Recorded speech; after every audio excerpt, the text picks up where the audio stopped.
Astaghfirullahaladzim.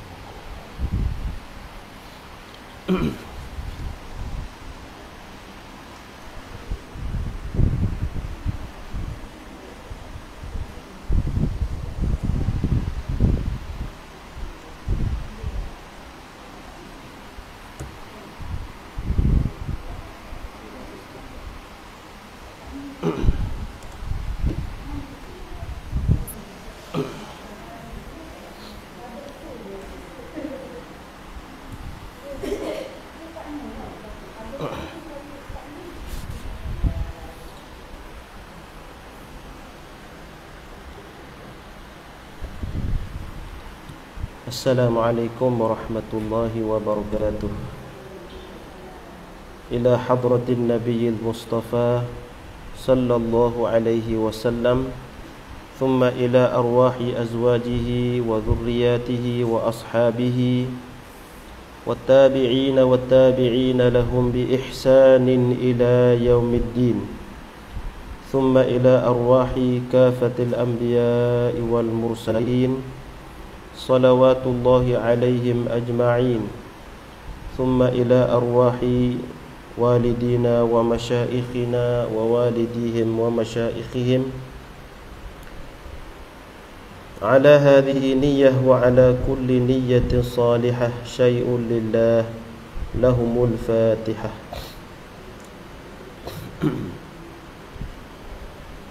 A'udzu billahi alhamdulillah مالك يوم الدين إياك نعبد وإياك نستعين صراط الذين أنعمت عليهم غير المغضوب. أعوذ بالله من الشيطان الرجيم. بسم الله الرحمن الرحيم. الحمد لله رب العالمين والصلاة والسلام على رسوله الكريم وعلى آله وصحبه أجمعين. سبحانك لا علم لنا إلا ما علمتنا إنك أنت العليم الحكيم. ولا حول ولا قوة إلا بالله العلي العظيم.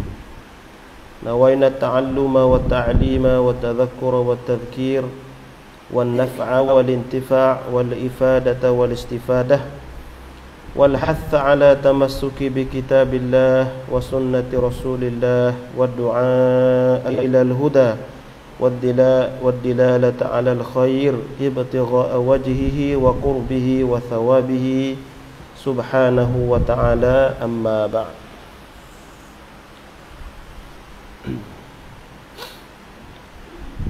Alhamdulillah, pertama-tamanya marilah kita merafakkan setinggi-tinggi rasa syukur kita kepada Allah dengan sepenuh hati kita, dengan seikhlas hati kita. Kita memanjatkan rasa syukur kepada Allah Subhanahu wa ta'ala, Tuhan yang maha rahmah, Tuhan yang maha penyayang, telah memberikan peluang dan ruang kepada kita pada petang ini, petang Jumaat yang mulia, untuk sama-sama kita berhimpun dalam satu majlis pengajian ataupun majlis ilmu, halaqah ilmu, untuk sama-sama kita memahami dan mendalami agama Allah Subhanahu wa ta'ala dengan lebih mendalam, insya-Allah. Jadi ibu-ibu yang saya kasihi sekalian, pada petang ini saya hadir bersama dengan ibu-ibu sekalian untuk berkongsi lah, ya, berkongsi sedikit ilmu dan pengetahuan maklumat yang ada untuk kita memahami satu tajuk yang diberikan oleh penganjur, bagaimana perjuangan para muslimah di zaman Rasulullah sallallahu alaihi wasallam. Tajuk ni tahu tak lagi sebenarnya? Tak tahu tak? Ke tahu dah? Tak tahu. Baik. Jadi insya-Allah lah, ya, kita cuba belajar, kita cuba memahami apa yang nak disampaikan ini. Mudah-mudahan ia memberi manfaat kepada ibu-ibu sekalian dan terutamanya kepada saya sendiri. Ibu-ibu sekalian, kita ni hidup tak lama, ya, sekejap saja, ya. Bila mana Allah Ta'ala matikan kita, bangkit kita esok-esok, kita rasa hidup ni macam kita pejam celek sahaja, ya. Sebagaimana di atas dunia ni masing-masing ada pengalaman. Bila kita berusia sampai satu peringkat, kita akan rasa lajunya hidup ni, ya. Baru berasa beranak macam kemarin beranak, ataupun baru berasa semalam baru habis sekolah. Sedar-sedar rupanya 20 tahun dah kita ada anak dah kita. Sedar-sedar ada cucu dah kita. Berapa cucu? 10 orang dah. Tapi berasa muda semacam. Kita berasa muda macam. Maknanya masa itu berlalu dengan begitu cepat. Ya, masa itu berlalu dengan begitu cepat. Sedar ataupun tidak, masa yang Allah Ta'ala kurnia ni sekali saja. Peluang hanya sekali.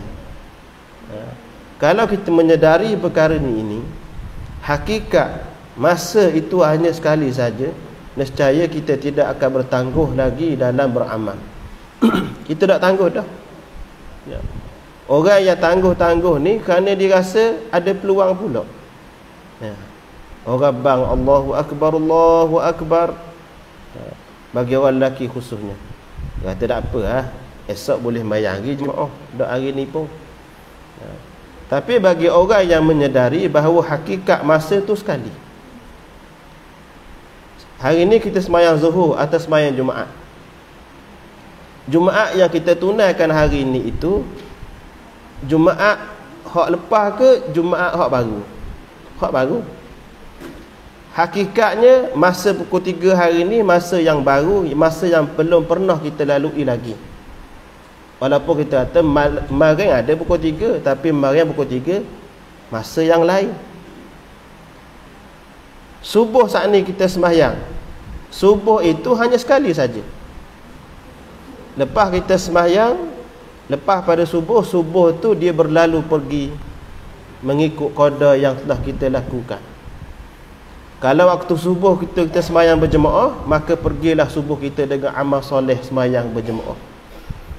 Kalau subuh tu kita dok nengu biara tangga je, maka pergilah subuh itu dengan kita nengu saja. Hakikatnya masa yang berlalu pergi dah akan kembali dah, tak ada dah. Mana kata contoh, kalau kita puasa, Allah Ta'ala beri umur kita 53 tahun ataupun 50 tahun lah. Kita balik umur 15 tahun, jadi 35 tahun. Maksudnya Allah Ta'ala rezekikan kita ini untuk berhadapan dengan bulan puasa selama 35 tahun sejak daripada kita diwajibkan puasa, start daripada balik 35 tahun. Mana kalau kita start daripada kita balik tu, kita buat puasa kita dengan sempurna sampai kita mati umur 50 tahun, maknanya peluang yang Allah Ta'ala beri kita sepanjang Ramadan 35 tahun sejak kita diwajibkan puasa itu kita manfaatkan sungguh-sungguh. Betul tak? Tapi kalau kita ikut pada qada kita ni masa mandi 15 tahun tu lara enggak lagi, ya. Sedar tak sedar bila masa anak seorang umur 33 tahun, buat contoh, umur 33 tahun dah 15 tahun, maknanya umur 30 tahun, mana 15 tahun sampai ke 30 tahun kita kata berapa dah? Maknanya sepanjang daripada kita umur 15 tahun sampai 30 tahun tu kita buat tak tahu je puasa, kita buat tak tahu bab mayang, kita buat tak tahu saja bab ibadat-ibadat lain pun. Makna katanya dah 15 tahun situ dah tolak dah. Start sedar 30 tahun baru nak ngaji, baru nak belajar, baru nak baiki sampai umur 50 tahun. Maknanya kita kata 30 sampai 20. Hanya 20 tahun saja Allah Ta'ala beri peluang 35 tahun katakan. Nah, 35 tahun hanya beberapa tahun saja kita manfaatkan. Hak yang kita manfaat tu pun belum tentu Tuhan terima ke tidak pula. Kalau kita nak kira masa tu, peluang tu Tuhan beri sekali sahaja. Nampak?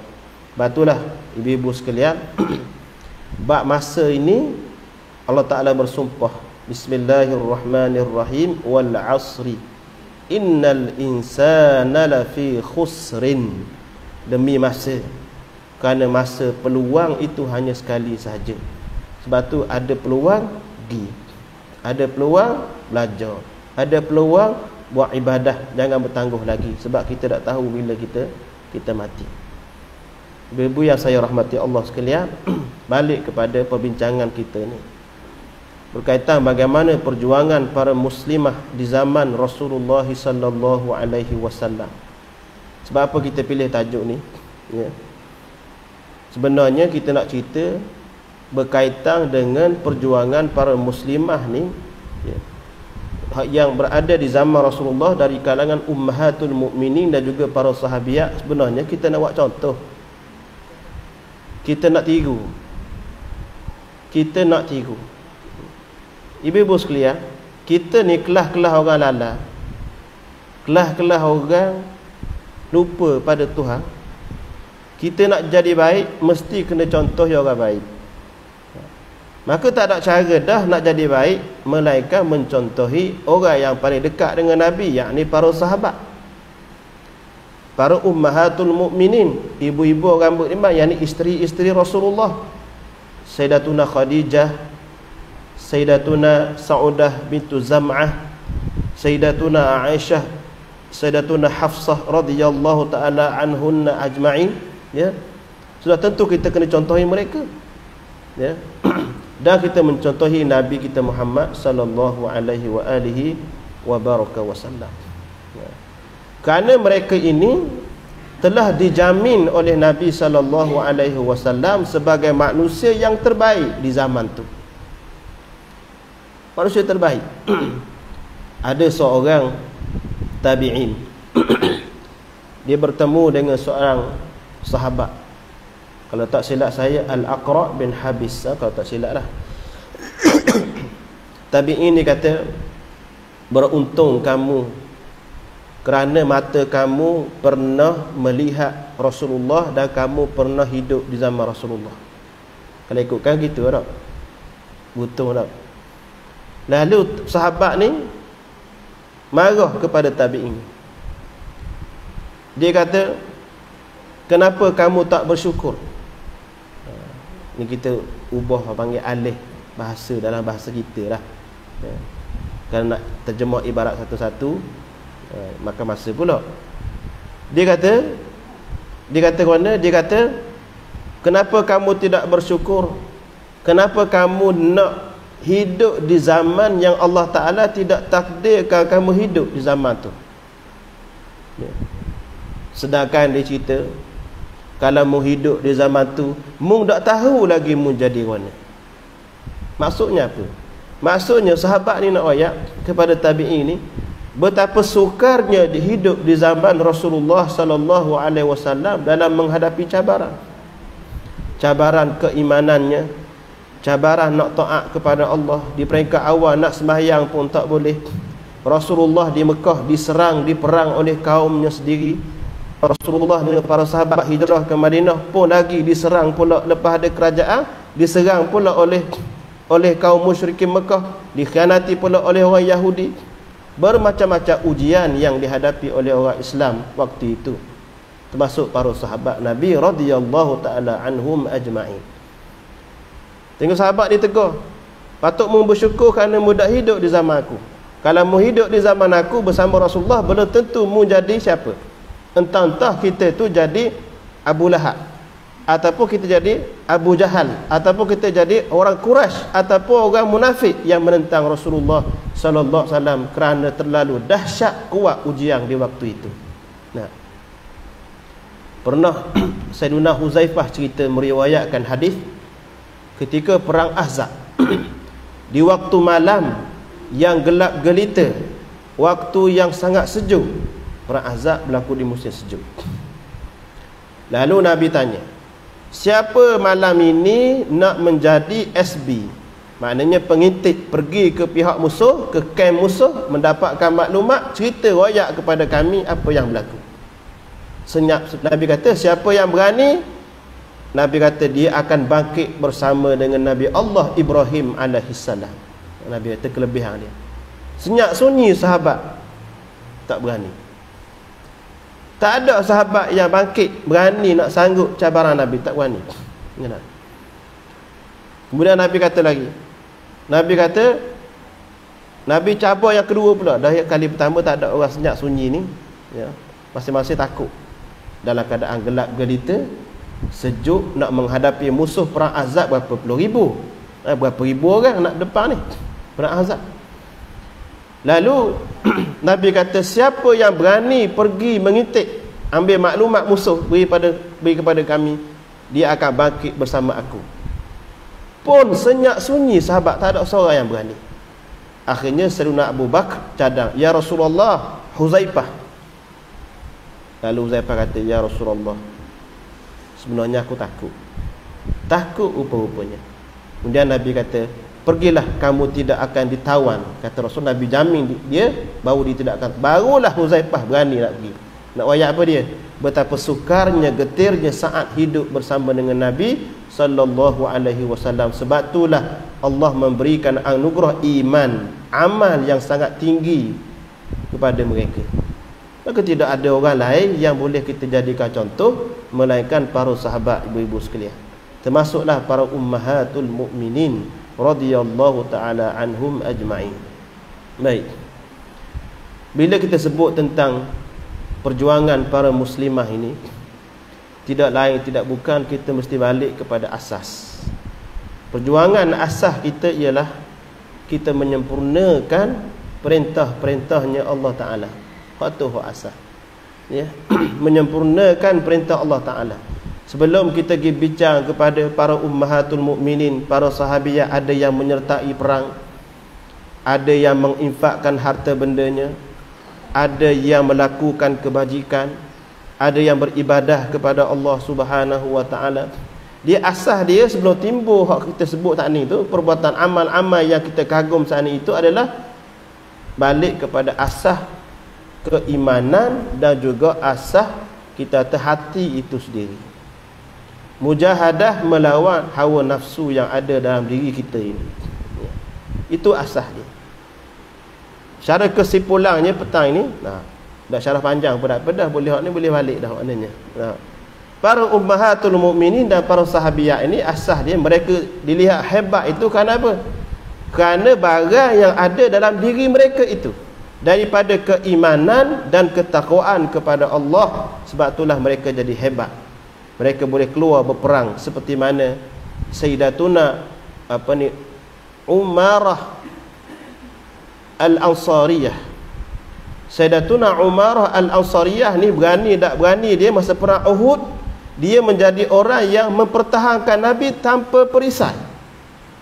Bayangkan waktu perang Uhud, kita kata setelah pasukan memanah turun daripada Bukit Ramah. Bukit Ramah tahu kita pergi Mekah kan, ada Bukit Ramah tempat Bukit Rumah yang tempat orang Ramah duduk tu, menjadi kacau bilau di mana pihak musuh dipusing balik, diserang balik, menjadi kacau bilau. Sayyidatuna Umarah Al-Ansariyah mari dekat Nabi, pertahan dengan tubuh badan dia tanpa sebarang senjata. Lepas tu barulah anak dia beri senjata ke pedang, sehingga dia berjaya menumpaskan musuh, menebah musuh dalam peperangan Uhud. Nabi suka ketawa melihat gelagak Sayyidatuna Umarah, seorang sahabiah yang sangat hebat. Dia berani berperang sehingga berjaya menewaskan musuh dalam peperangan Uhud ini. Ini bukan sebarangan. Sebelum kita cerita waktu, asasnya ialah keyakinan dan kepercayaan yang ada dalam diri mereka. Hak tu hak asasnya. Kalau tak ada hak tu, kita buatlah benda-benda pun, walaupun pada zahirnya nampak comel, tapi sebenarnya dalam hati itu mungkin ada riak, mungkin ada ujub, mungkin ada takabur, mungkin ada benda-benda hak tak selesai lagi. Nampak? Sebab itulah ibu-ibu sekalian, asasnya perjuangan kita sebagai makhluk Tuhan ini, hamba Allah Ta'ala, baik lelaki atau puan, ialah kita menyempurnakan perintahnya Allah Subhanahu wa Ta'ala. menyempurnakan perintah Allah. Lawan nafsu kita ketika mana kita nak menunaikan perintah Allah Ta'ala, lawan nafsu kita ketika mana kita nak meninggalkan maksiat. Benar tak? Nabi sebut dalam satu hadis, thalathun muhlikat, ada 3 perkara yang membinasakan. 3 perkara ni membinasakan kita. Yang pertama, asyuhu muta'. Syuhun muta', orang panggil sifat kerekuk yang kita ikut. Sifat kerekuk tamak hak kita turuti. Wa hawa muttaba', nafsu yang dipatuh, nafsu yang diikuti, yang dituruti. Yang ketiga, wa ijabul mar'i bi nafsih, dan kagumnya seorang dengan diri sendiri, yakni sikap ujub. 3 benda ni merosakkan kita. Ya. Ikut nafsu. Nafsu, perasaan, emosi ni kita kena lawan, bukan ikut. Nafsu ni kena lawan. Nafsu kena lawan. Jangan dilayan perasaan tu. Perasaan nak marah, perasaan benci ke orang, perasaan hasad deki, jangan ikut, kena lawan. Sebab itu Al-Imam Al-Ghazali dalam kitab dia Al-Arba'in fi Usuluddin, ketika mana bahas berkaitan dengan sifat hasad deki, Imam Ghazali bincang secara teknikal macam mana kita nak menolak, lawan rasa deki tu. Deki ni maknanya kita rasa tak suka melihat orang dapat nikmat, dan kita rasa gembira kalau orang tu hilang nikmat, rasa puas kalau orang tu hilang nikmat, dan rasa tak selesa, tak suka kalau orang tu dapat nikmat. Ini hasad ni bukan barang sebut di mulut, ni hak dalam ni. Berdosa tu bila mana kita turuti perasaan tersebut, lalu kita zahirkan dengan lidah, dengan perbuatan kita, barulah mana dicatat sebagai dosa. Bila mari perasaan gitu, kata Imam Ghazali, macam nak buat, kita kena lawan, mukhalafah. Mana kalau hati kita benci, ya kita kena puji orang tu. Bukan senang ni nak lawan. Kalau hati tak suka, kita beri hadiah pada orang tu, supaya akhirnya hilang perasaan tak suka, hilang perasaan benci kepada seseorang saat ni. Akhir sekali kata Imam Ghazali, hekah-hekah cerita, kalau tak mampu juga, tak mampu nak buat begitu, nak lawan perasaan kita tak mampu, akhir sekali kata Imam Ghazali, ialah kita mesti rasa benci perasaan itu ada dalam diri kita. Kita nak lawan tak boleh, tak mampu. Nak beri hadiah betul lagi. Orang kita benci, kita nak beri hadiah, payah. Orang yang kita hasad lagi, kita nak puji dia, payah. Ya. Kata Imam Ghazali, paling lah sekali. Ni orang panggil garis merah. Kalau kita tak mampu juga, kita termasuk orang yang mengikut perasaan deki. Last sekali apa dia? Perasaan deki ada dalam diri kita tu. Apa last sekali? Kita tak suka, benci perasaan tu ada dalam kita. Tapi kalau ni kita babah juga, kita turut juga, maka kita dikira orang yang hasad, orang yang hasidun, orang yang berdengki. Ini ya, nafsu ni mesti dilawan. Nak lawan nafsu tu mujahadah, termasuk perjuangan, termasuk kita kata kita punya usaha kita. Ya, usaha kita. Baik ibu-ibu sekalian, itu yang pertamalah kita nak sebut. Perjuangan kita ialah para muslimah, ibu-ibu, ya khususnya, ialah kita menyempurnakan perintah Allah zahir dan batin. Hak zahirnya, hak syariat yang zahir, syariat yang batin, termasuklah penyakit hati itu kita kena buang, kena bersih. Ya, kena bersih daripada penyakit-penyakit hati itu, kena belajar. Belajar kitab penawar bagi hati. Ya, kena kawal nafsu. Kena riadah nafsu tu, kena lawan, jangan kita ikut. Ibu sekalian, nak kata tak tahu, kita tahulah kedah. Ya. Gagah tak gagah nak lawan nafsu ini, dia bukan bergantung kepada maklumat semata-mata. Hak ni nak tahu. Ya. Kalau ikut maklumat, ramai orang tahu zina tu haram, rasuah tu haram, tipu tu haram, mengumpat tu haram, tahu dah haram. Tapi apa kita bang buat? Dia bukan masalah sini maklumat, dia masalah hati. Tahu dah, tapi hati tu tak mampu nak tinggal maksiat.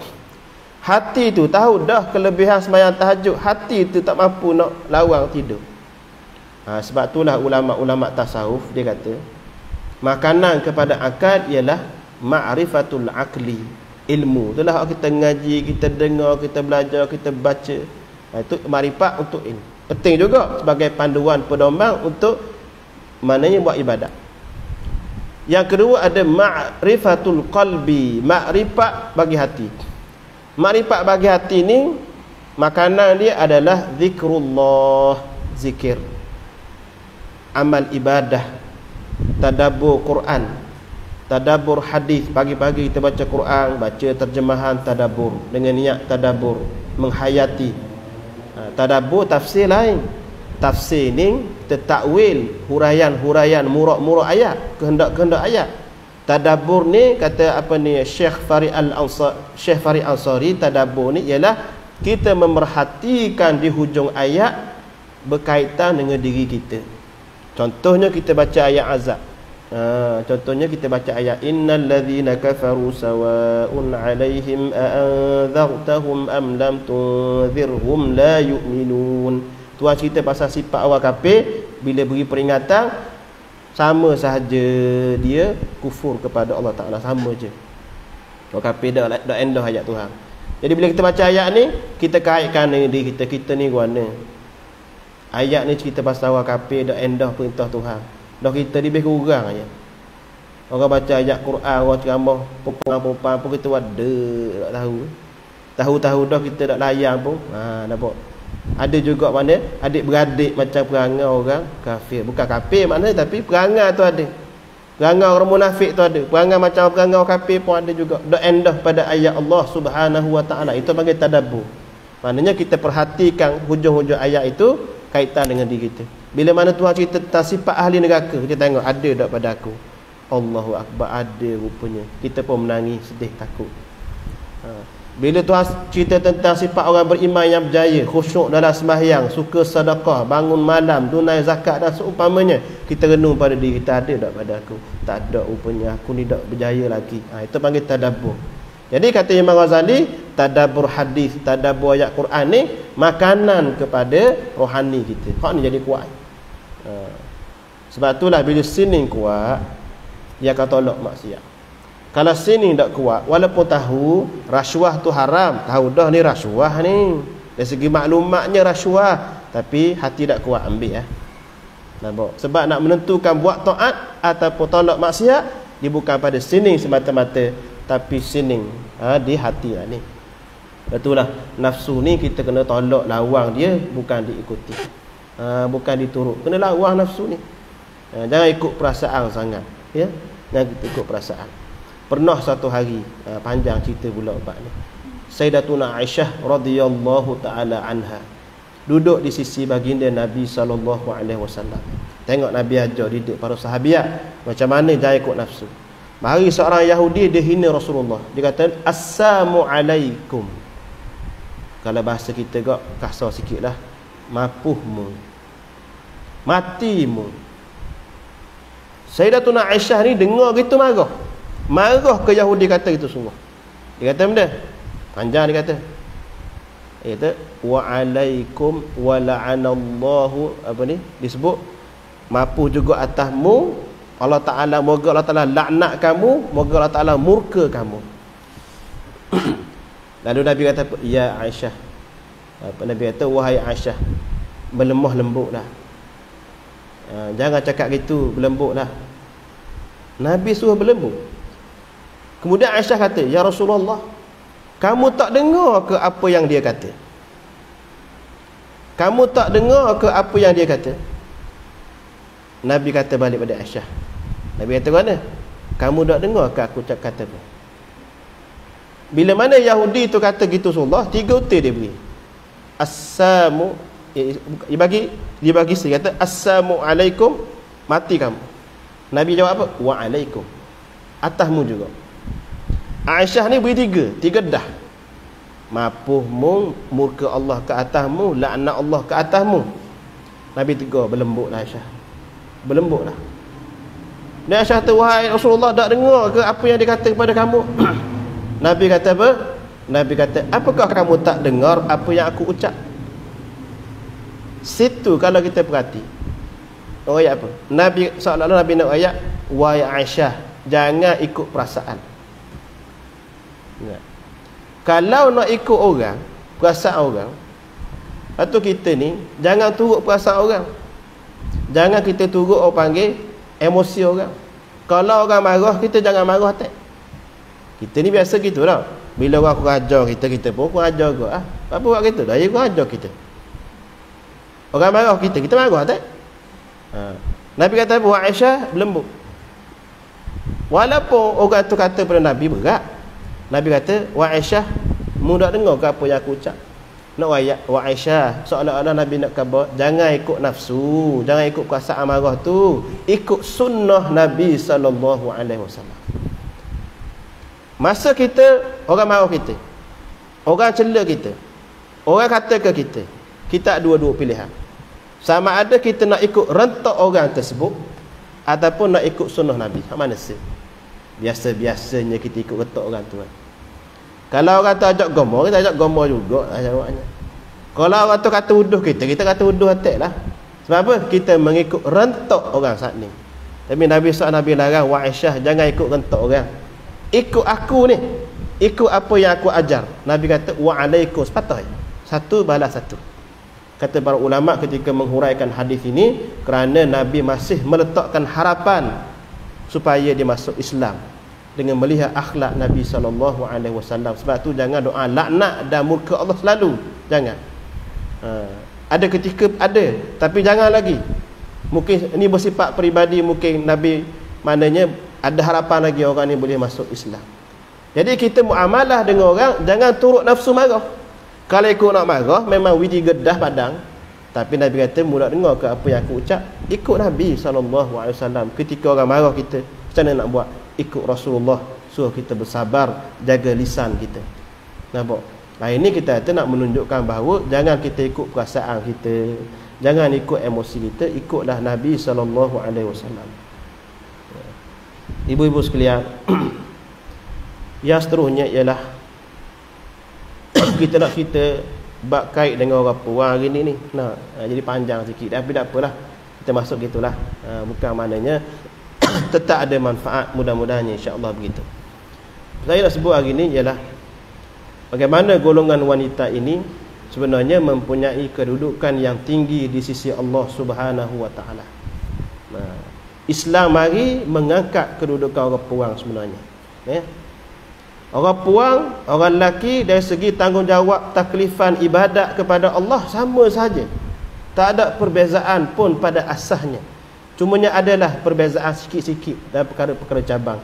Itu pun alhamdulillah Allah Ta'ala buat perbezaan itu kerana meraihkan sifat fizikal orang puang dan kudrat orang puang. Nah, contohnya dalam bab syahadah, dalam bab penyaksian hutang, seorang lelaki, dua orang perempuan. Seorang lelaki bersamaan dengan dua orang perempuan. Kata Al-Imam Ibn Qayyim, kenapa kalau orang lelaki saksi seorang, tapi orang perempuan kena dua orang? Maknanya dua orang lelaki, dua orang perempuan sama dengan seorang lelaki. Sebab apa gitu? Adakah perempuan itu lemah akalnya? Tidak. Al-Imam Ibn Qayyim berpendapat, dia kata bukan, orang perempuan ni bukan lemahnya akal, bukan sebab mereka lemah akal dia lebih hina daripada perempuan, bukan. Bukan, tetapi kerana apa? Kerana meraihkan perempuan ini kebiasaannya muamalat harta benda ini, berkaitan dengan muamalat harta benda bukan mainan dia. Dia biasa sibuk di rumah, di dapur, hal rumah tangga, menyebabkan hal luar-luar berkaitan dengan hutang piutang, berkaitan dengan muamalat yang besar-besar ni bukan mainan dia, menyebabkan dia mana dia tidak mahir. Sebab tu diperlukan dua orang, bukan sebab lemahnya akal. Ini disebut oleh Al-Imam Ibn Qayyim rahimahullah ta'ala. Sama juga masalah harta pusaka bagi orang puang, maknanya seorang lelaki, mana orang lelaki lebih dua bahagian daripada orang puang. Ada ketika keadaan dalam ilmu faraid orang puang dapat lebih, ada ketika. Dan Allah Ta'ala putuskan begitu kan apa? Kerana nak meraihkan orang puang. Kalau kita lihat, kita nampak dari segi jumlah nisbah saja. Nah, kita tak nampak di sebalik tu. Sebab apa? Orang puang dia tidak ada kita kata tanggungjawab memberi nafkah. nafkah itu kepada lelaki, orang lelaki. Kalau dia mampu, dia kena tanggung mak ayah dia. Dia kena tanggung anak dia. Dia kena tanggung isteri dia. Sebab tu orang lelaki dapat lebih kerana ada tanggungjawab sosial yang lain dalam kaum keluarga dia. Ada perempuan, dapat tak? Kau dapat harta saka, kemudian dapat pula emas kahwin yang baru dan seumpamanya. Ini kita kata menunjukkan keadilan Islam. Pada asalnya orang puan dan orang lelaki, Allah Ta'ala sebut apa? Man amila salihan min dhakarin aw untha wa huwa mu'minun falanuhyiyannahu hayatan tayyibah wala najziyannahum ajrahum bi ahsani ma kanu ya'malun. Ayat ni beritahu orang lelaki orang puan ni sama sahaja dapat kelebihan dari segi pahala ganjaran pada hari akhirat. Allah Taala sebut sesiapa yang beramal soleh dari lelaki maupun perempuan sedang dia beriman percaya kepada Tuhan, maka sesungguhnya kami akan menghidupkan dia dengan kehidupan yang baik dan sesungguhnya kami akan membalas mereka dengan memberi pahala yang lebih baik daripada apa yang mereka kerjakan. Ini janji Allah kepada orang lelaki dan juga orang perempuan. Tidak ada beza. Yang seterusnya, baik, kita cerita pula bagaimana perjuangan seorang wanita ini sebagai seorang ibu. Kita akan sebutlah beberapa aspek. Bagi seorang ibu, apa perjuangan yang perlu dilakukan?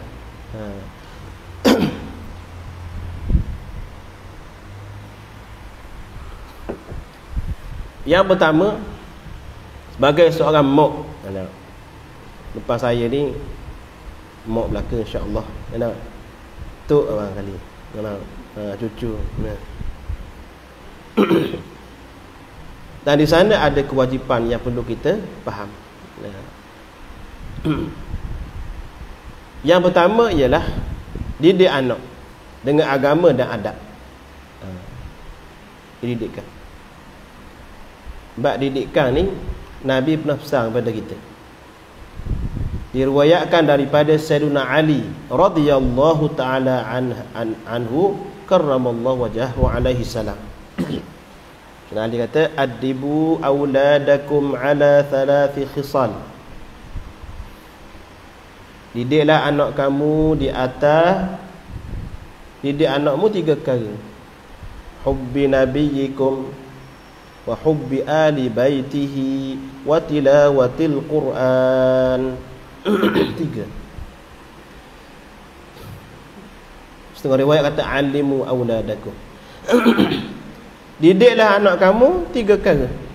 Yang pertama, kasih kepada Rasulullah. Kasih. Yang kedua, kasih kepada keluarga Nabi sallallahu alaihi wasallam. Termasuk keluarga Nabi yang ada sampai hari ini. Orang yang berketurunan Rasulullah sallallahu alaihi wasallam daripada Said dan Saidifah. Yang ketiga, ajar anak Quran. Ibu-ibu sekalian, ya, kalau kita tengok daripada hadis ini, ucapan ini, Nabi kata adibu auladakum, didik, ajarlah anak kamu tu 3 kali. Nabi sebut ajar anak, maknanya seorang ayah ataupun ibu kepada anak. Anak, ibu, ayah ni biasanya duduk di rumah lah. Sebab itulah sebelum kita hantar anak sekolah, mak ayah tu perlu dulu mendidik anak dengan agama dan juga adab. Benda yang pertama hak kena ajar anak, kenal Nabi dan kasih Nabi sallallahu alaihi wa alihi wa baraka wasallam. Bab ni panjang ni kalau sebut bab Rasulullah, tapi kita ambil mudah ginilah, ya. Tanggungjawab memperkenalkan Rasulullah kepada anak-anak tu tanggungjawab kita. Sebelum anak kenal orang lain, kena ajar anak kenal Rasulullah dulu. Dalam kitab Aqidatul Awam, kitab akidah ni untuk orang awam, selepas dibincang bab sifat ketuhanan, sifat kenabian, perkara hari akhirat, perkara gaib, malaikat, lah sekali dibincang berkaitan dengan Nabi kita Muhammad sallallahu alaihi wasallam. Disebut pada kitab tu khatimatun fi dzikril baqil wajibi mimma ala mukallafin min wajibi nabiyuna Muhammadun qad ursila lil alamin rahmatan wa fuddila. Disebut dalam matan akidah. Ayat penting. Benda asah fardu ain. Apa dia? Akhir sekali kata pengarang menyebut saki baki perkara yang wajib bagi tiap-tiap mukallaf. Apa dia? Yang berkaitan dengan Nabi kita Muhammad. Wajib kita tahu fardu ain. Bila sebut fardu ain ni bukan hanya budak-budak.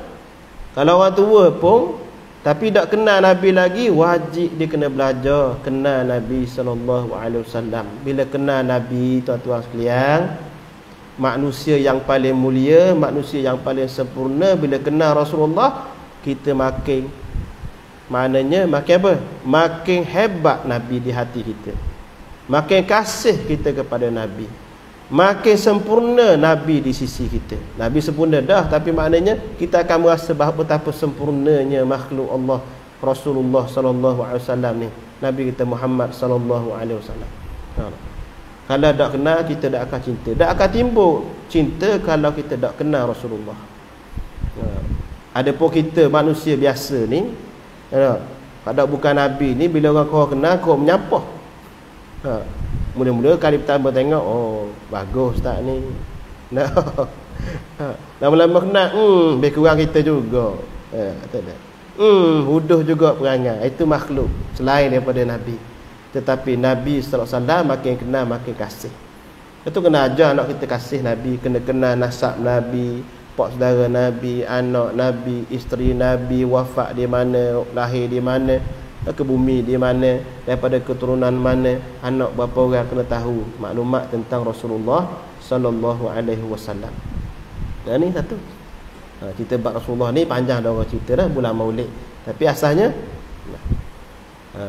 bila kenal, bila kasih, sikit kita sebut. Lepas tu bab Rasulullah ni tidak akan sempurna, kita kata, ikutan kita kepada Nabi, melainkan ada 4 perkara yang disebut oleh Allah Ta'ala, falladzina amanu bih wa azzaruhu wa nasaruhu wattaba'un nura alladhi unzila ma'ahu ulaika humul muflihun. Surah An-Nahl. Allah Ta'ala sebut apa? Dan maka orang-orang yang beriman dengan Nabi, dia membela Nabi, dia menolong ajaran Nabi, dia mengikut Nabi sallallahu alaihi wasallam. Mana tak sempurna keimanan kita kepada Rasulullah, melainkan ada 4 perkara. Yang pertama, percaya kepada Rasulullah. Percaya kepada Rasulullah. Percaya ke Nabi. Percaya ke Nabi, kita kena percaya ke Nabi. Hak Nabi wayak, Nabi kata apa? Siapa yang sembahyang 4 rakaat waktu pagi, yakni sembahyang duha, maka Allah Ta'ala akan cukupkan baginya pada hari itu. Mafhum daripada hadis. Tapi kita dah apa nak percaya? Malah sembahyang sibuk. Apa nak percaya, apa nak yakin.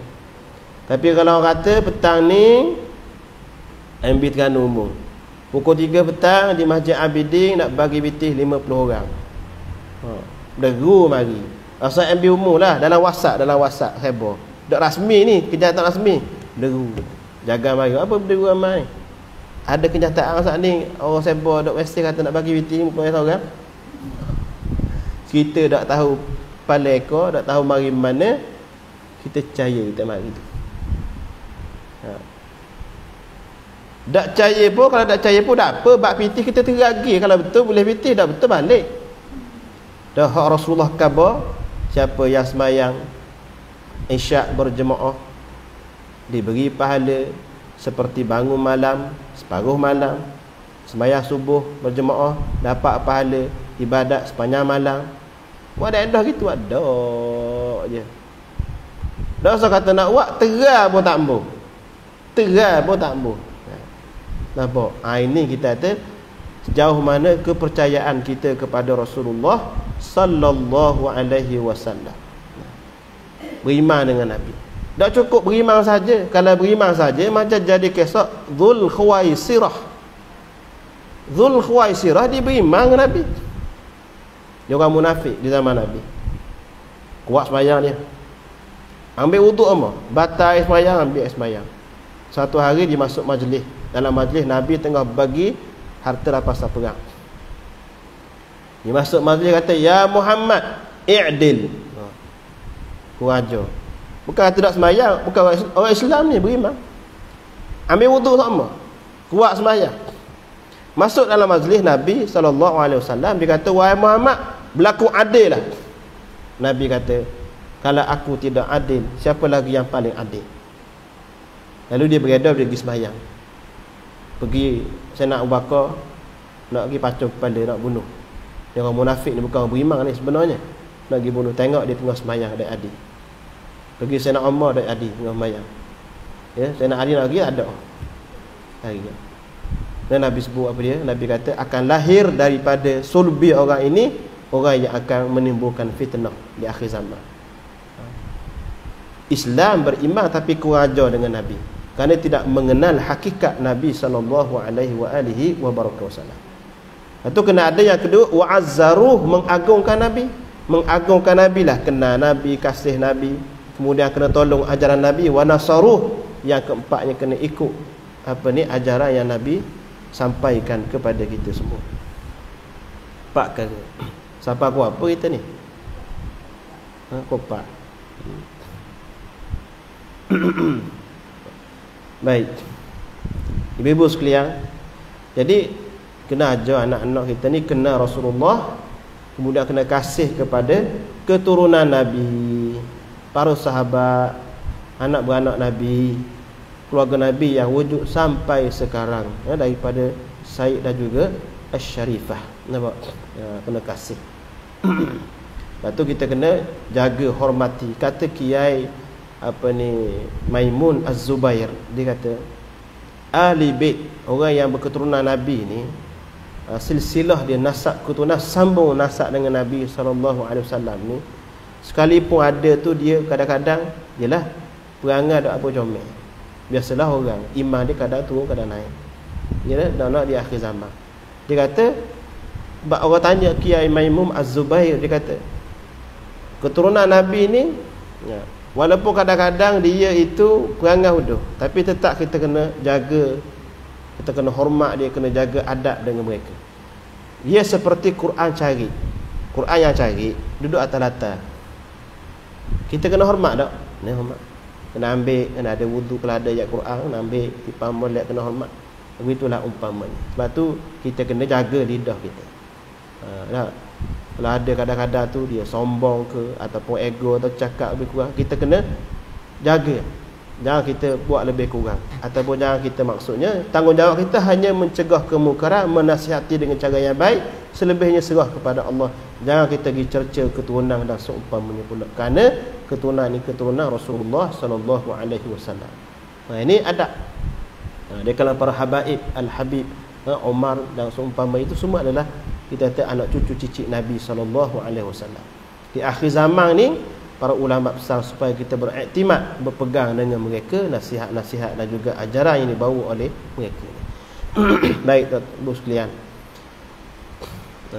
Dia seorang ibu ini kena tunjuk contoh seterusnya, ialah kita sendiri kena tunjuk contoh yang baik. Ambil kisah contoh Sayyidatuna Al-Khansa binti Amir, ibu kepada para syuhada dalam peperangan Al-Qadisiyah ke, saya lupa. Sayyidatuna Khansa, dia ni hebat atau hebat, dia ada 4 orang anak. Semua anak dia suruh pergi perang. Perang, mati di medan perang, syahid. Dia ucap apa? Alhamdulillahilladzi syafarani, syarafani biqatli, biqatli aula, disebut alhamdulillahilladzi syarafani, segala puji bagi Allah yang telah memuliakan aku dengan mematikan anak-anak aku fi sabilillah. Dia serah anak dia kepada fi sabilillah. Maksudnya apa sini? Kita ibu paling kurang, bukan tak paling kurang lah, mesti anak dalam kandungan kena niat anak kita ini seolah-olah kita nak kita nak infak fi sabilillah. Infak dengan makna kita nak anak, niatkan anak kita ni boleh jadi khidmat kepada agama Allah, khidmat kepada umat Rasulullah, khidmat kepada agama kita nak. Walaupun dia jadi apa sekalipun, mesti kena ada niat tu. Niat-niat lain tu tak apalah, tapi hak asalnya anak yang lahir daripada kita mesti kita niatkan juga supaya dia jadi khidmat kepada agama. Jadi ulama ke, jadi apa ke, tapi pastikan dia boleh berkhidmat kepada agama dan kepada umatnya Nabi sallallahu alaihi wasallam. Tak sia-sia orang yang khidmat kepada Nabi ni, ibu sekalian, tak sia-sia. Tak sia-sia. Orang yang khidmat kepada umatnya Nabi, khidmat kepada ajaran Nabi, khidmat kepada agama Nabi sallallahu tidak sia-sia. Cuba tengok kisah Sayyidina Anas bin Malik radhiyallahu taala anhu. Sayyidina Anas ni anak kepada Ummu Sulaim. Ummu Sulaim dia menikah dengan Malik, dapat anak bernama Anas. Kemudian lepas Ummu Sulaim ikut Nabi, dia bercerai dengan Malik. Malik dah ikut Islam. Dia lari ke Syam, mati di Syam. Kemudian Ummu Sulaim nikah dengan Abu Talhah, dapatlah beberapa orang anak.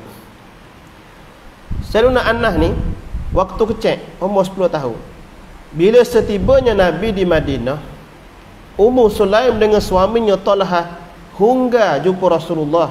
Ya Rasulullah, hadza ghulamun kayyisun. Sebut ya Rasulullah, ini budak cerdik. Ambillah dia khidmat dengan kamu.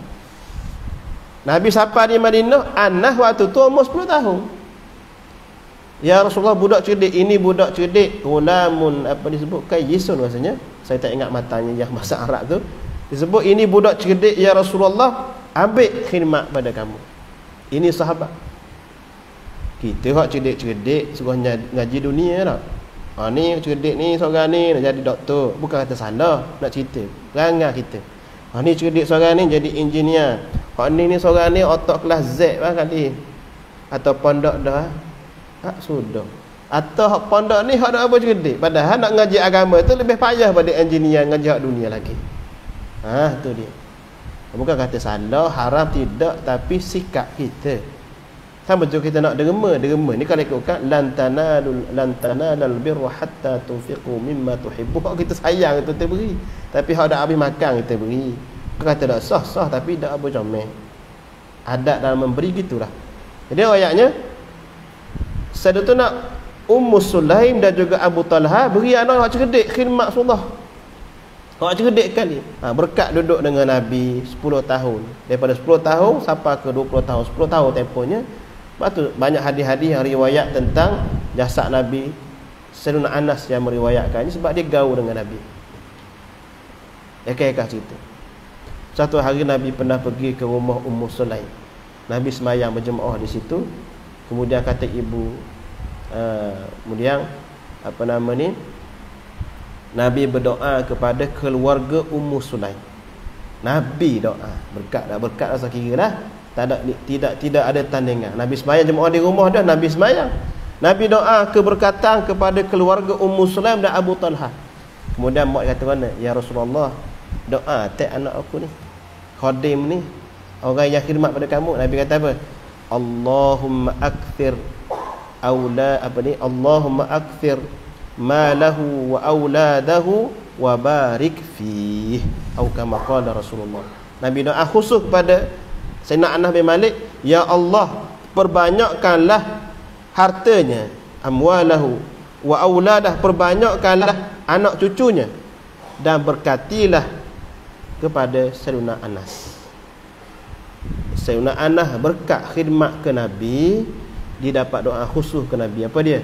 Nabi doa banyak harta. Memang Sayyidina Anas banyak harta, banyak hartanya. Disebut, diriwayatkan Sayyidina Anas ni ada kebun. Suatu hari berlaku musim kemarau yang panjang kemarau. Jadi para sahabat tahu Sayyidina Anas ni orang khidmat ke Nabi, dia berkat. Orang tahu keberkatan, ma'ruf keberkatan Sayyidina Anas ni. Orang pergi minta doa, wahai Anas, berdoalah musim kemarau ni, doa. Sayyidina Anas masuk dalam kebun dia sembahyang, dia berdoa. Hujan turun serta merta dalam kebun dia. Kemudian air dari kebun melimpah ke kebun lain. Itu. Diriwayatkan bahawa kebun Sayyidina Anas berbuah 2 kali. Orang lain sekali setahun, dia 2 kali. Kalau musim durian 2 kali buah dia. Itu hebat. Durian tak ada lah Mekah tu, di Madinah tu ada pokok kurma 2 kali. Berkat Sayyidina Anas. Anak dia ramai. Ratusan orang anak cucu dia. Dia sebut, saya tak ingat bilangan tapi sebut dalam kitab kita telah memiliki anak yang ramai kerana berkat tadi. Allahumma akthir auladahu wa amwalahu. Ya Allah, perbanyakkanlah anaknya dan juga hartanya. Kemudian Nabi bukan sahaja doa supaya banyak harta, banyak anak. Hak belakang terpenting. Wa barik fihi. Kurniakanlah keberkatan. Kita pun gitu juga. Doa, ya Allah berilah piti banyak, ya Allah berjadilah aku kaya, untung nega. Molek dah doa gitu? Boleh, molek tak masalah. Tapi di hujung tu tak, ya Allah berilah keberkatan. Ya Allah berkatlah apa yang aku usahakan. Lepas kita minta kaya, minta untung, minta gini, hujung tu tak, ya Allah berkatkanlah segala usaha aku. Berkatilah segala rezeki yang berikan pada aku. Ya Allah, dengan rezeki yang baik ini engkau jadikanlah dia sebagai amal kebajikanku. Engkau kaya saja, lepas kaya dah lalah. Lepas untung kerekuk, tamak pula. Tamak ni susah. Tamak ni apa dia? Tamak ni ialah hak dia tak beri, hak orang dia nak. Tu. Hak dia tak beri, hak orang dia nak, tamak. Nabi sebut al-kunudu. Apa dia? Nabi kata al-kunut, yakni orang yang kufur nikmat. Apa dia? Antaranya ialah yamna'u rifdah, orang yang menghalang pemberian. Tak beri benda kat orang. Bila orang minta tak beri. Itu kata mudah. Baik. Jadi nak kaya benda ni, anak saat ni tu Sayyidina Anas berkat khidmat kepada Rasulullah, hidupnya berkat dunia akhirat. Begitulah anak kita juga, tuan-tuan sekalian. Bila mana anak kita khidmat pada agamanya Rasulullah, umatnya Rasulullah sallallahu alaihi wasallam, kerana berkat niat kita masa dalam kandungan, masa berkat niat kita dalam mendidik mereka, ya, berkat hidup dunia akhirat, berkat hidup. Tuan-tuan nak je dengar cerita berapa tahun lepas, 2015 ke 16, masa tu saya duduk Mesir lagi. Seorang saudara ni bernama, saya lupa, dia orang tabligh. Kerja perkhidmat dia buat, kerja dia lah dia khidmat uruskan pasport dan juga visa tok-tok guru nak mengajar di Mahat Tahfiz. Tok guru daripada India, Pakistan ni lah. Dia bagai cara buat khidmat. Buat khidmat. Pergi mari, kalau Kedah lah, pergi mari Kuala Lumpur, mari. Ibu suka tahu tak dia meninggal di mana? Dia meninggal di Raudhah, di sisi Nabi sallallahu alaihi wasallam. Dalam Raudhah, meninggal di Raudhah. Berkat apa sah? Khidmat dia kepada umatnya Nabi sallallahu alaihi wasallam. Ada seorang ibu ni, setiap kali bulan Maulid dia buat jamu mau. Duit dia free jamu. Jamu. Ibu kawan saya, ustaz juga. Ibu dia meninggal dunia, Masya Allah. Allah Ta'ala beri adalah tanda-tanda kemuliaan, sehingga anak dia kata, kalau ibuku orang biasa semata-mata memuliakan Rasulullah, setiap bulan Maulid khidmat tu je makan, kerana mengagungkan bulan Maulid, Allah Ta'ala muliakan mati seumpama ini. Benar? Kalau kita lah lebih daripada itu macam mana? Kita tahu orang yang khidmat kepada Rasulullah, pada agama Rasulullah, menanam kasih tentang Rasulullah, tak rugi dunia akhirat. Itu dia. Cuba tengok Ummu Maryam, mak kepada Sayyidatuna Maryam. Maryam itulah mak Nabi Isa itulah. Ummu Maryam, dia bernazar kan pada Tuhan. Nazar. Maryam nazar apa ni? Ayat tu saya tak ingat dah ayat tu. Allah SWT Muhammad. Apa ni? Dia nak menazar, dia nak infak anak dia, supaya anak lahir dalam kandungan dia ni, untuk dia infak supaya beribadat kepada Allah tak cara melainkan ibadah, berdoa, munajat sahaja. Dia nak anak lelaki, ekak-ekak cerita boleh anak perempuan. Lalu ditunai ikut nazar dia. Tengok berkat dengan niat ibu dia saat ni, niat azam ibunya saat ni, apa yang berlaku? Sayyidatuna Maryam jadi ibu kepada Nabi Isa alaihi salam, bersih suci. Nampak? Ummu Maryam bernazar anaknya beribadah kepada Allah. Contohnya lagi ialah ibu Nabi Isa, iaitulah Maryam bin Imran, menjadi tanda seorang yang sentiasa beribadat kepada Allah. Allah Ta'ala bila sebut tentang orang yang Al-Qanitin, Tuhan sebut siapa dia? Maryam, mak kepada Nabi Isa alaihi salam. Sebab tu pentingnya niat bagi seorang ibu. Kita kena, antara perjuangan kita juga adalah mendidik anak supaya anak tu dapat khidmat kepada agama.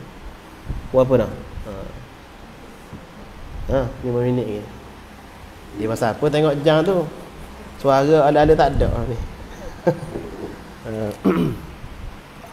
Saya kalau ceramah bahaya putih awal. Tapi ada kerana kopak kita out sikit lagi. Habis bab ibunya, eka-eka. Kemudian perjuangan sebagai seorang isteri pula.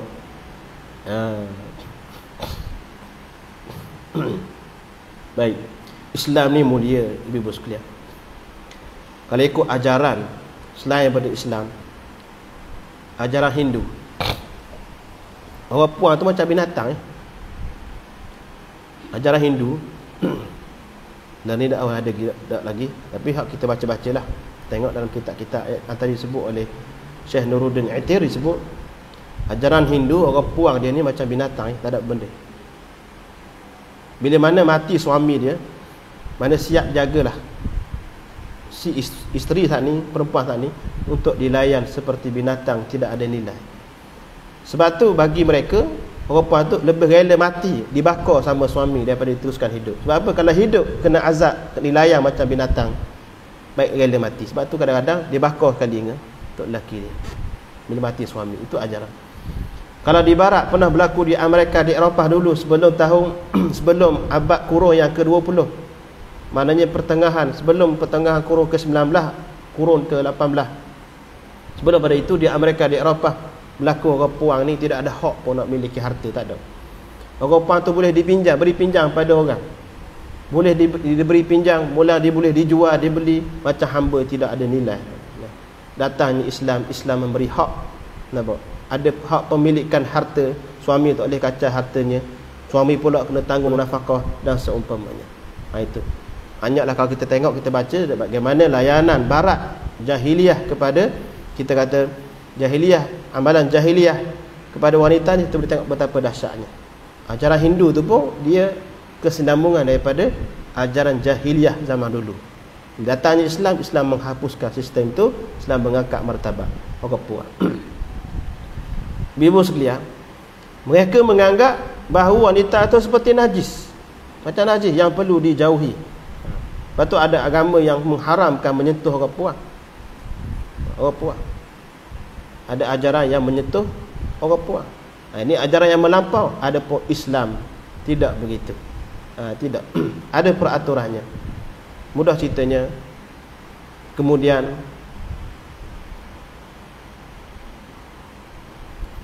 sebagai seorang isteri, apa perjuangan yang perlu kita buat? Ialah menjadi wanita yang salihah. Itulah besar sekali. Orang puan yang taat kepada suami, khidmat kepada suami.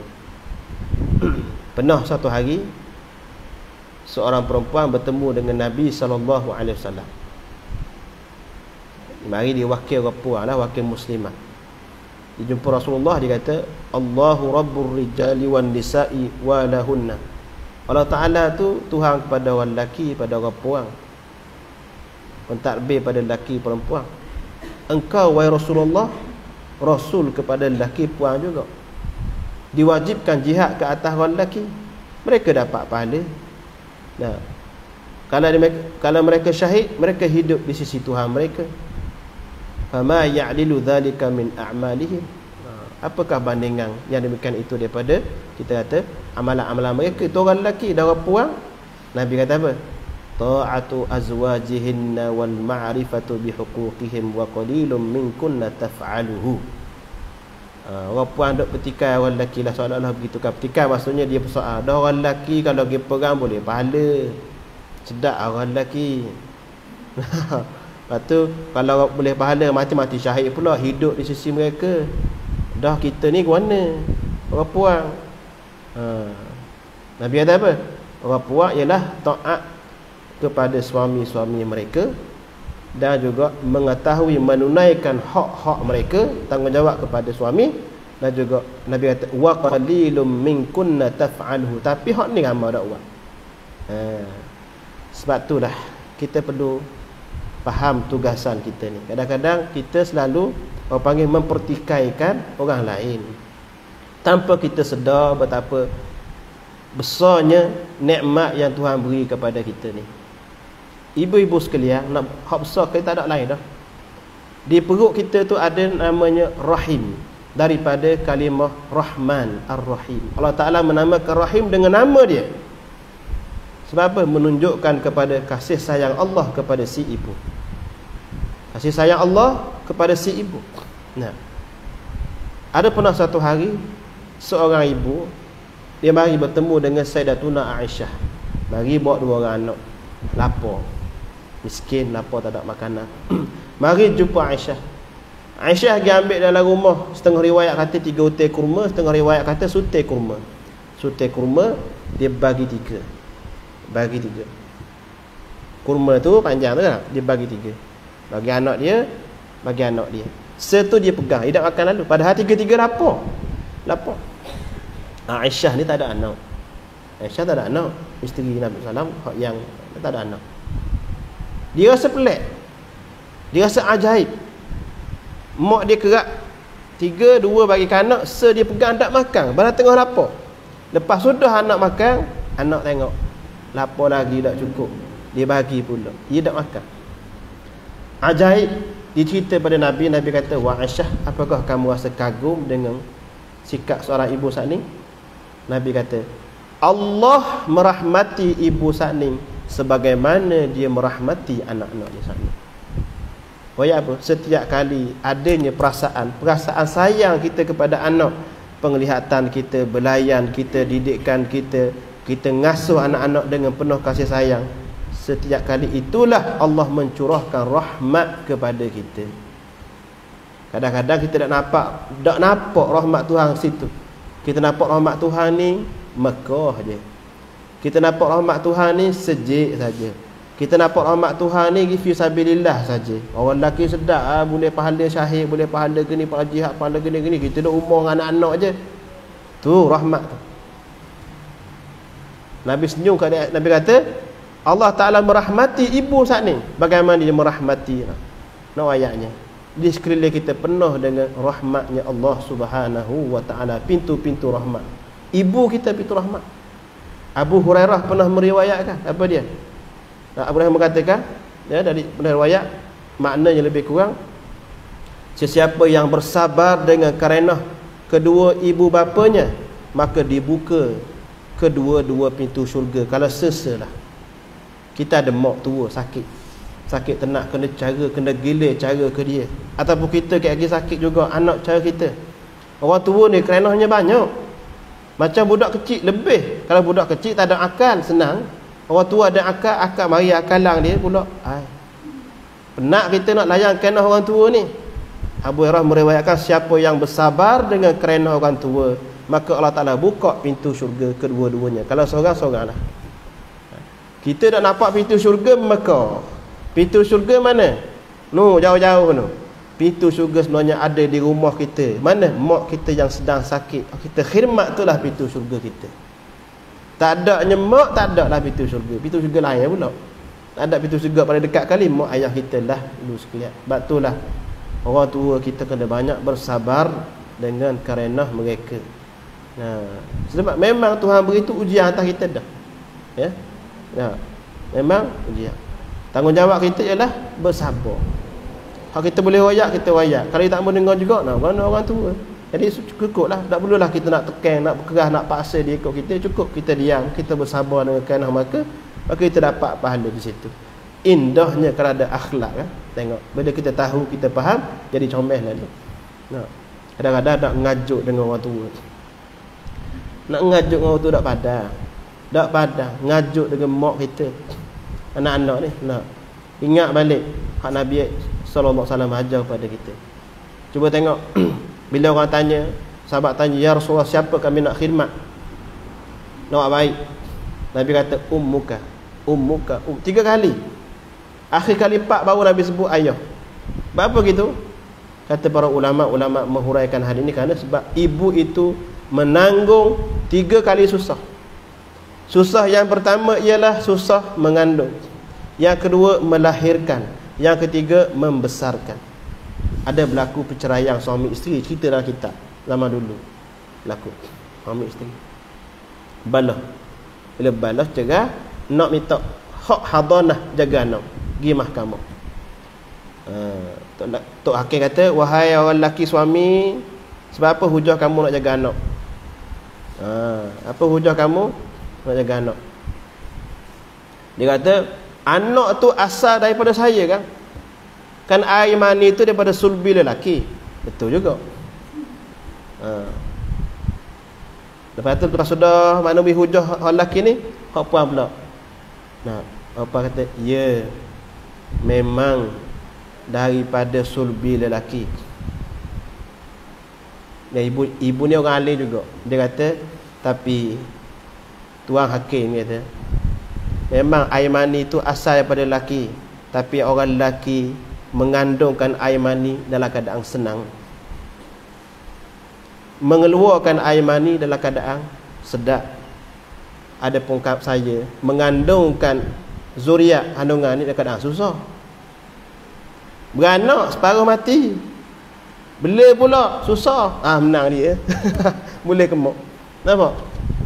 Betul lah orang lelaki asal dia mengandungkan air mani tu, kemudian dia beranakkan, keluarkan, tapi mengandung dalam keadaan senang, kemudian mengeluarkan dalam keadaan senang, suka pula. Orang puan mengandung dalam keadaan susah, dan seterusnya lah. Ini kemuliaan ibu, tuan-tuan sekalian.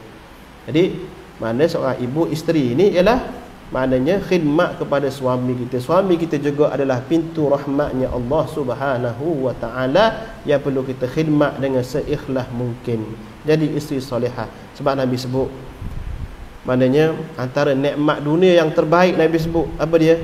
Ialah al-mar'atu salihah, perempuan yang salihah. Itu nikmat yang paling molek sekali. Jadi anak-anak kita bukan sahaja kita didik dia pasal cerdik dan pelajaran, kena didik juga supaya pandai khidmat rumah tangga, masak, kemas rumah, lipat kain, lipat baju, layan suami, layan ibu mertua, layan adik-beradik. Kena belajar. Belajar mana? Bergaul.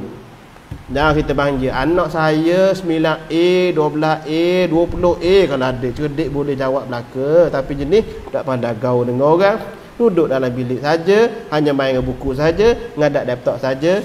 Bila dia kahwin kat gigi, tahulah dia hakikat susahnya hidup kalau tak pandai gaul dengan orang. Ini juga pelajaran apa panggil kemahiran hidup, kena tahu. Di siapa peranan? Mak ayah kita. Nampak. Wallahu taala alam, terlebih lajak masa pula lah. Jadi sekadar ni saja. Saya minta maaf banyaklah ibu-ibu sekalian kalau lari tajuk tak sampai makna ke, maklumlah ya. Kali pertama mai kuliah sini. Suara pun campur-campur nak habis pula. Wallahu taala alam, saya minta maaf banyak atas kekurangan. Yang baik daripada Allah, yang lemah yang kurang daripada diri saya yang lemah ini. Aqulu qawli hadza wa astaghfirullahal azim li wa lakum. Wassalamualaikum warahmatullahi wabarakatuh.